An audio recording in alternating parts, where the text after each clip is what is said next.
Remember, Bragg and Colangelo bootstrapped charges that are normally misdemeanors to some underlying crime to make the charges a felony. But what was the underlying crime? Prosecutors didn't reveal that until after the trial began. Mr. Colangelo, in his opening statement, accused President Trump of violating the Federal Elections Campaign Act. But the problem is, in the plain reading of that act, doesn't support the indictment or the verdict.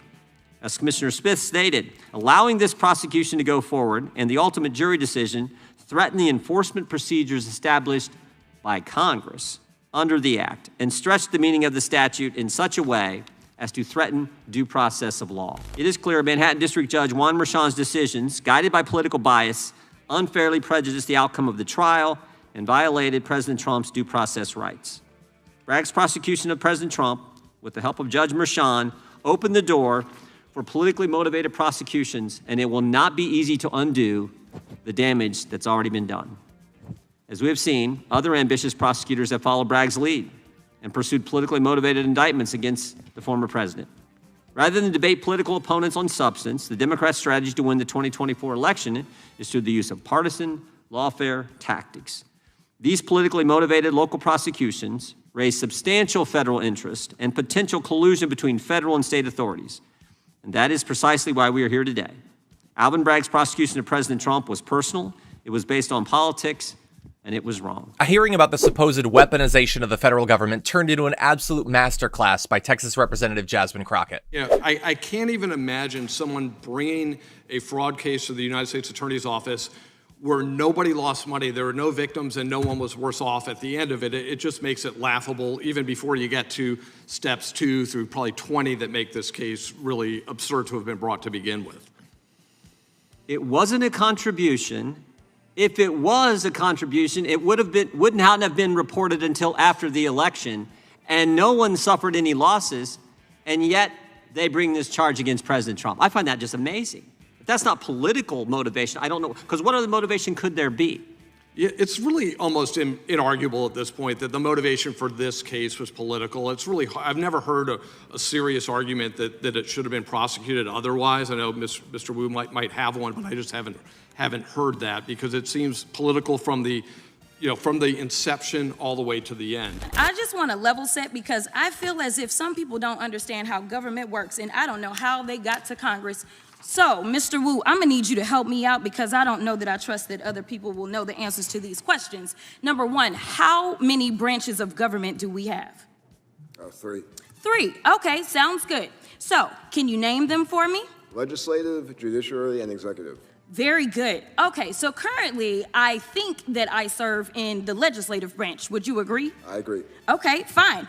Can you tell me, when somebody goes to court, such as a criminal convicted of 34 felony counts, state court in New York, would that be the legislative people or judicial people?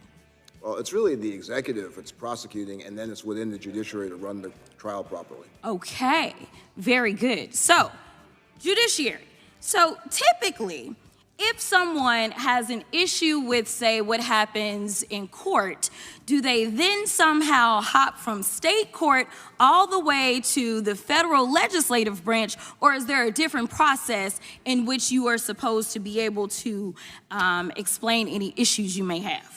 The process would be the judicial appellate process, holding aside the issue of state versus federal. Oh, interesting. Okay. All right. So normally people don't get convicted on a state level and somehow end up litigating the issue on the federal level in the legislative branch. Is that correct? Yes. Okay. All right. So something is different about what's going on today. I just wanted to clarify, because I thought I was living in the upside down for a second.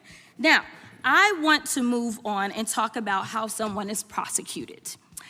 Currently, because under Project 2025, we'll get there, there will be a different way to prosecute people. But currently, it is my understanding, and I only kind of went to law school, passed a couple of bar exams, and practiced on the state and federal levels, but just clarify for me, when someone goes in to be prosecuted, is it, say, the President of the United States that somehow becomes the state prosecutor in New York?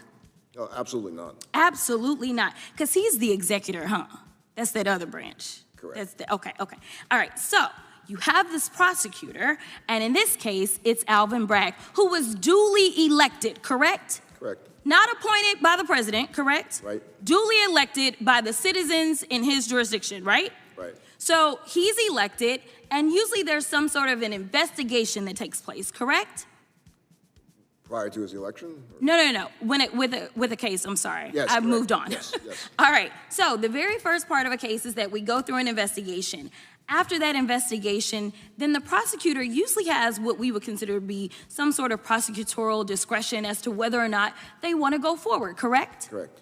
All right. And then they use that discretion, but then when it's somebody that is facing a felony amount of time, which is usually in most states over a year, then they have to present it to a grand jury. Is that right? That's right. Now, a grand jury is comprised of citizens, correct? Correct. U.S. citizens from that area, correct? Right. Okay, so they have to come to the conclusion that they are going to issue what we call a true bill, correct? Correct. All right, so then we have an indictment.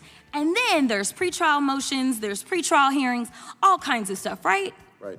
All right, and then ultimately, depending on where you are, you have the opportunity to say, hey, I want a jury trial, correct? Correct. And a jury trial is comprised of U.S. citizens again, right? Right. Okay, very good. All right, so can you tell me so far if all of this took place in the case in New York? Yes, it did. Oh, okay. All right, so you get to trial. Now, when you show up to trial and you're facing a felony amount of time, as a defendant, are you not entitled to an attorney? Yes, you are. And your attorney is allowed to pick the jury, they're allowed to present evidence, and ultimately, it is a jury of your peers who decides whether or not you are guilty or not, correct? Correct. And in this case, the picking 30 has the judge involved too. And in this case, they found him guilty not once, not twice, not 3 times, not 4, not 5, not 6.